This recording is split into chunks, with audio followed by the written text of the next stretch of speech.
ng umaga.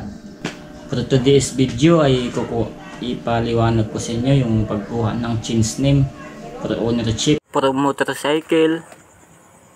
Unang-una sa lahat, ang pagkuha ng change name dapat original or CR, deed of sale, at ID ng first owner na may 3 pirma.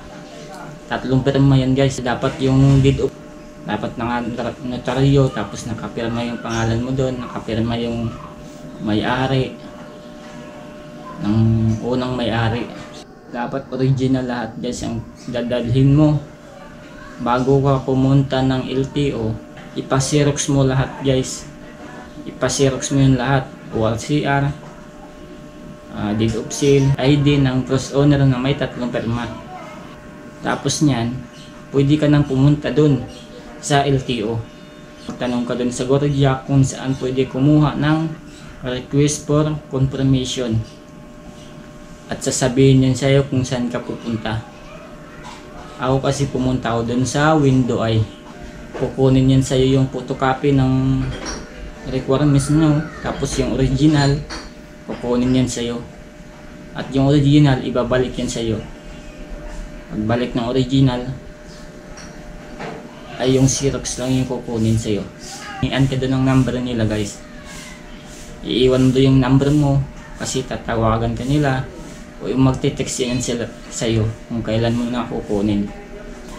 Sa akin kasi 2 weeks ako bago ko nakuha yung request for confirmation. Ito po yun guys.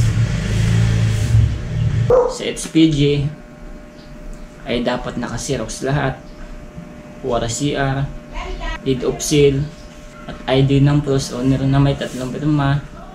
Tapos yung kinuha mo na request for confirmation, dapat naka-Xerox yan lahat.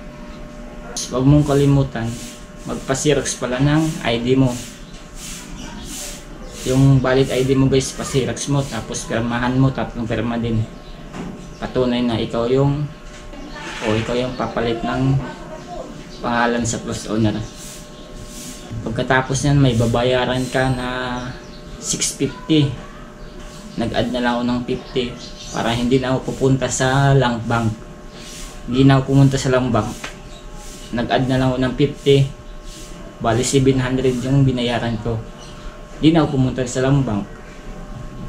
Sila na yung magbabayad dun sa Lang Bank, sa bangko. Kasi kapag pupunta ka pa ng Lang Bank, hassle pa yun. Lalabas ka pa, pila ka pa dun. Tapos nun, punta ka na ng chassis number, agent number, at titignan yung kulay ng motor mo.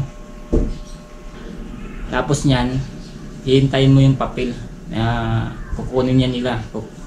Tapos nyan, babalik ka dun sa counter ng SPG para picturean kayo guys.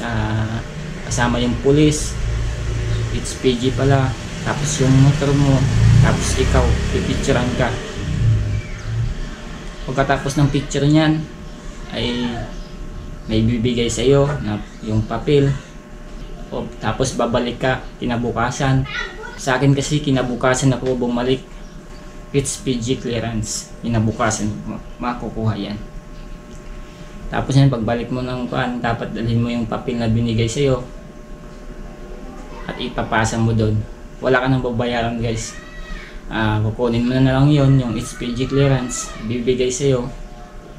Tapos pupunta ka na ng LTO ulit. Pangatlong process, pangatlong lakad para sa pagkuha ng change name.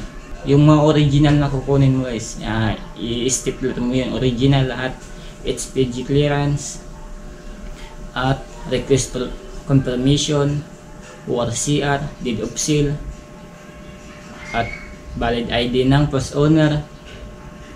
At isama mo na rin yung valid ID mo na may 3 pirma. Pa-Xerox mo yung valid ID mo na may 3 pirma. Isama mo na rin. Tapos yung insurance, tapos yung endorsement ng insurance. Dapat may endorsement ka guys. Kukunin yan din, hahanapin yan sa iyo.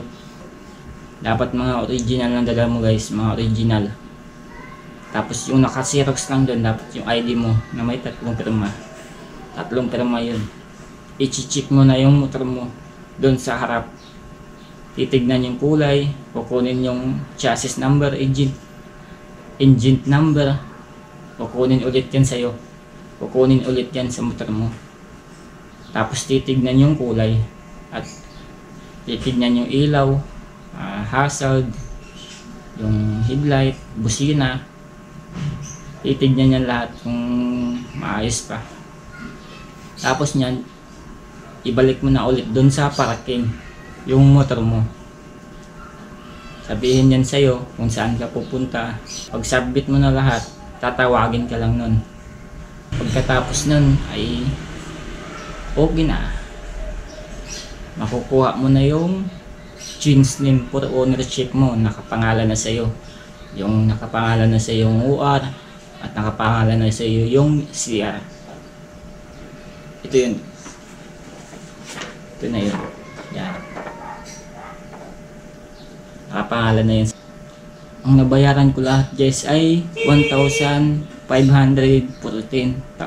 Hindi ko na kasi sinali yung pagrehistro ko ng motor nung July pa kasi yun.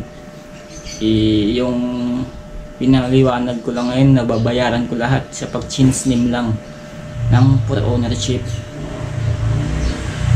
Yun lang ang nababayaran ko.